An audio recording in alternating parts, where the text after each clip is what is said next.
can cultivate that sense of wealth, that sense of abundance in you, the more you can feel that sense of joy, the more easy it's going to be for you to do financially.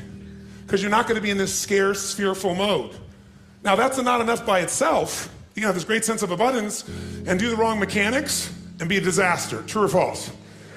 But if I had to have an area to get you started with, you want to have the emotion and psychological strength, because that's going to carry you through when the mechanics are boring or frustrating, or when things aren't working out. Your emotion, your psychology is what will carry you. It'll get you to keep doing it. Everyone knows, if you've done any studies, Dr. Seligman is very famous for doing studies on optimism.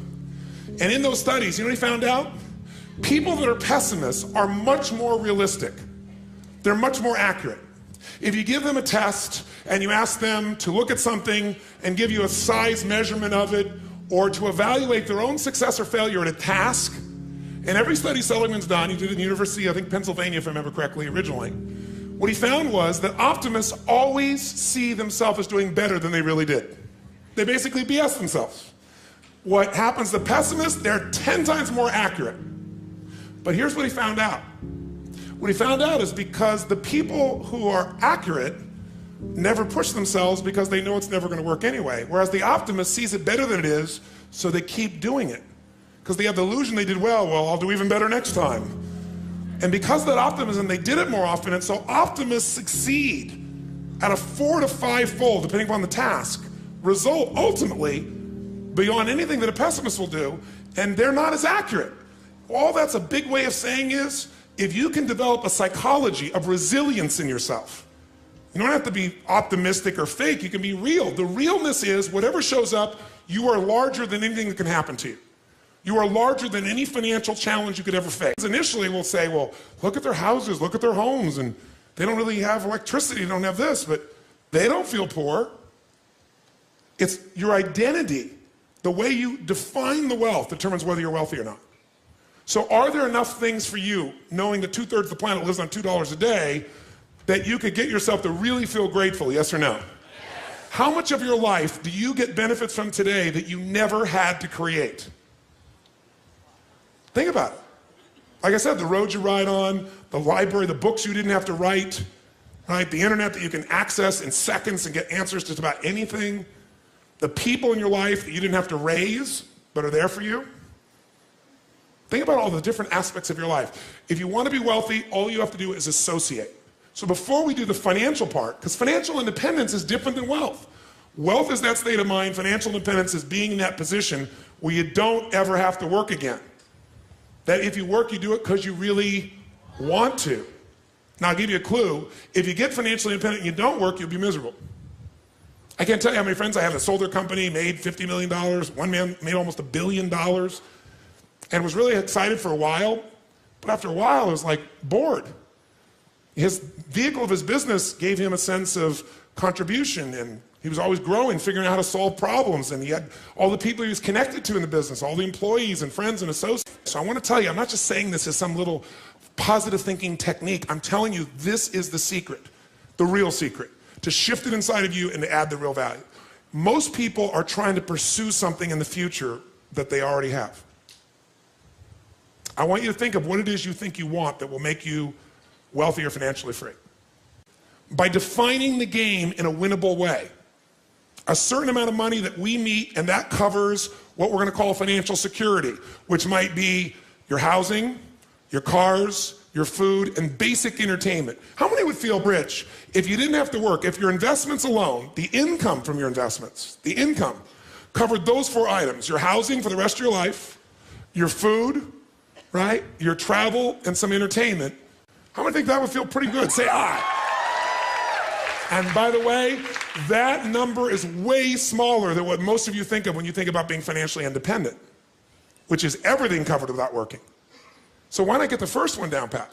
And you're going to know exactly what that number is for you and what it's going to take for that number where you don't have to work to meet it. Then we can look at financial independence, where you don't have to work and everything is covered. Then we go to financial freedom. You don't have to work and everything you can think of is covered. Anything you ever want to do for yourself or others, those you want to give. That's a different level, isn't it? And most people think of financial freedom, they come up with this gigantic number that if you even figured out everything you want, it's nowhere near as big as you think. And because it's so big, you never even start the journey.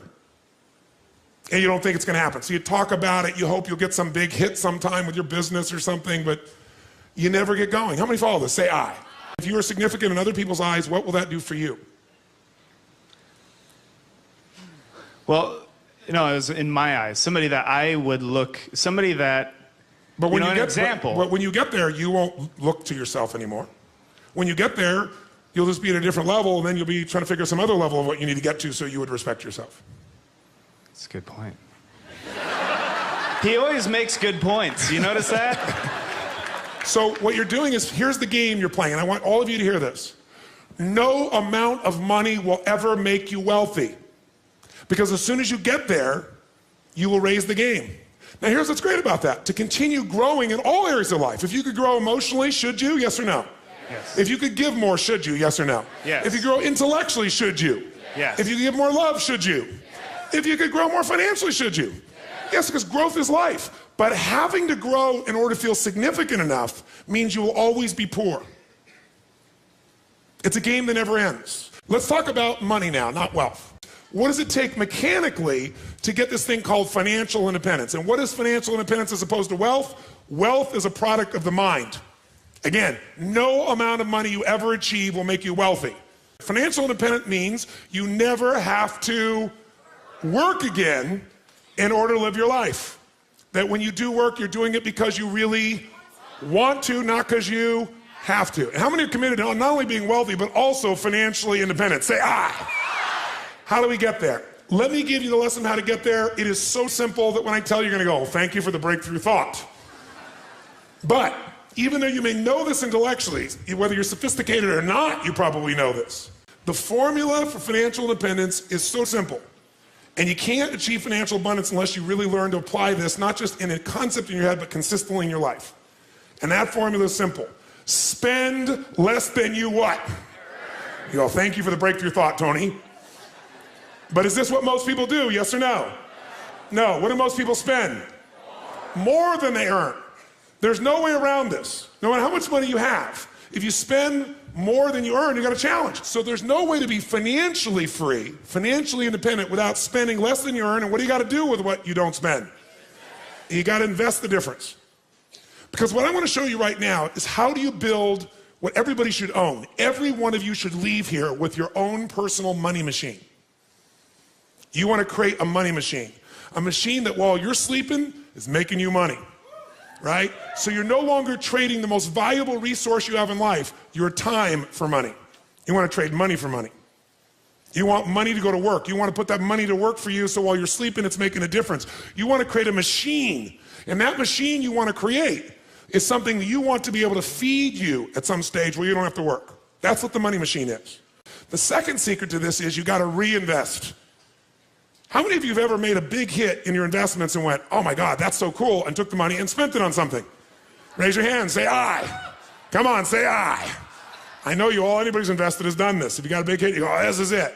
Nothing wrong with that, but you got to make sure a significant amount of that, you reinvest your returns so you get compounded what? Compounded growth is the most basic principle in the world. We all know it intellectually. But are you emotionally associated enough that you're really utilizing it to its maximum capability? If you don't, you're not going to get financially free.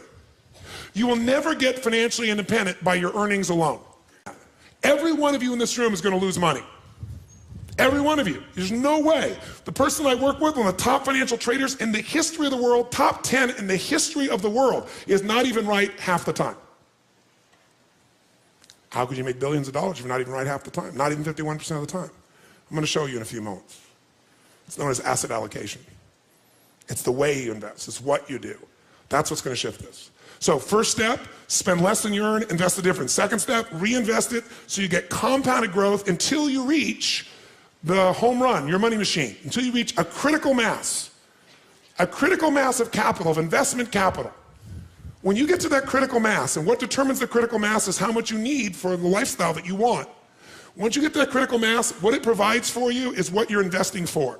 Who knows, no matter what investment you're doing, what are you really investing for? Whether you're investing in cars, stocks, bonds, real estate, financial instruments, what are you investing for?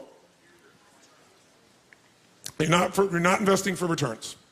That illusion will keep you from getting to the end game. If you're wealthy, here's what makes you wealthy. Income, not assets. Assets you can buy, and assets change in value all the time. You need income. This is the only reason to invest. You invest for one reason, so you have an income for life without working. And to do that, you got to build a critical mass of capital, that the interest on it alone will give you that income, and you can have the life you want without working. And the only way to do that is do those first two steps. Spend less than a year and invest it, reinvest it till you hit that critical mass. Now, how to do that is actually a lot simpler than you think. We make things more complex than it really is. You got to think of this as your target. In order to achieve what you want, where you have a money machine, here's what you must do. You must pick out a minimum financial goal for yourself. Even to achieve your minimum financial goal, you got to pick out a specific amount of money that you're going to invest every month, every year, no matter what. A specific percentage of your income. If you don't do that, forget the rest of this course. It's a waste of your time. Because you'll go make a bunch of money, but you won't be practicing the fundamentals, and eventually you'll make a mistake and you'll lose it. Let me tell you another secret to life. If you do the right thing at the wrong time, you get pain. If you plant in the winter, I don't care how hard you work. I don't care if you work day and night and you work to the bone and you plant your seeds in the middle of the winter, what's going to happen when fall comes? Are you going to be rewarded, yes or no? No.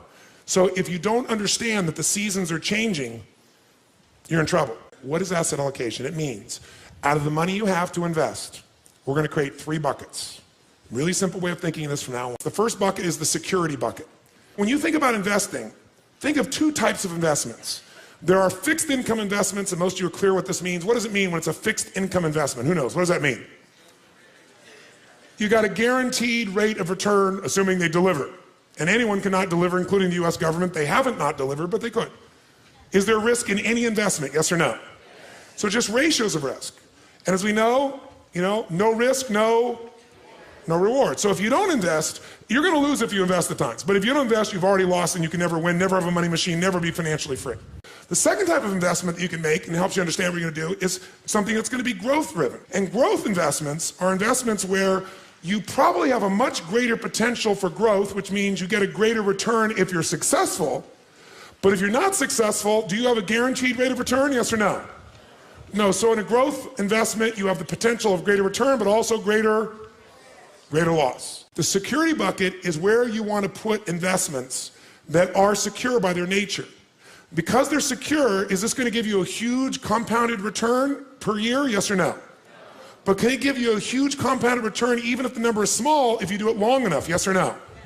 So what we want to do is your first investments have to be in your security bucket, and everybody wants to do the opposite. Okay. The question then becomes what percentage you put in your security bucket, what goes in there? Well, here's some things that go in there.